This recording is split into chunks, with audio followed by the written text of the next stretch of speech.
5-month-old baby girl from Indonesia has just been confirmed as Singapore's first imported case of polio in 19 years.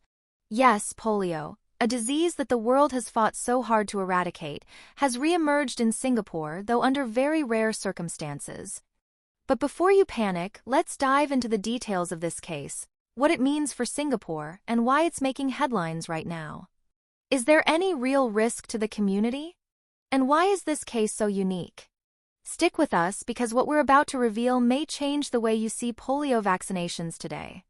This Indonesian infant, who is immunocompromised, had previously received 1 dose of oral polio vaccine, OPV, and 1 dose of inactivated polio vaccine, IPV, in Indonesia. Everything seemed normal until December last year, when she suddenly developed a high fever, acute floppiness, and paralysis in her lower limbs. But here's the shocking part. Her doctor in Indonesia did not suspect polio at the time. It wasn't until later that the severity of her condition became evident. On January 26, the baby was medically evacuated to Singapore and immediately admitted to National University Hospital, NUH. Medical teams acted fast. She was isolated upon arrival, and all necessary precautions were taken. Right now, she remains in stable condition.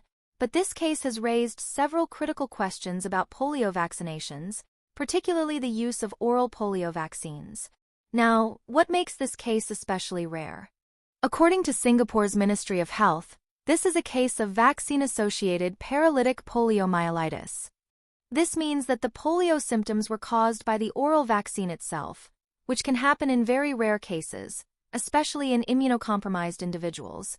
That's exactly why countries like Singapore completely phased out OPV in 2021, because while OPV is effective, it contains a live but weakened poliovirus, which in rare cases can mutate and lead to infection. So, does this mean there's a risk of polio spreading in Singapore? According to MOH, the risk of community transmission remains low. The baby was isolated immediately, and 3 of her close contacts, including family members and caregivers, have been quarantined as a precaution. Singapore has not had a single locally acquired polio case since 1978, and the country maintains a high level of polio vaccination coverage, strict hygiene standards, and a robust surveillance system. In Singapore, children receive 5 doses of IPV, which, unlike OPV, does not contain a live virus and therefore carries 0 risk of vaccine-associated polio.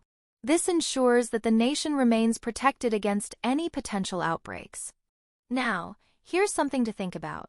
With polio still circulating in some parts of the world and cases of vaccine-derived polio still happening, should all countries completely phase out OPV? Or is OPV still necessary for countries struggling with polio outbreaks? Let us know your thoughts in the comments below.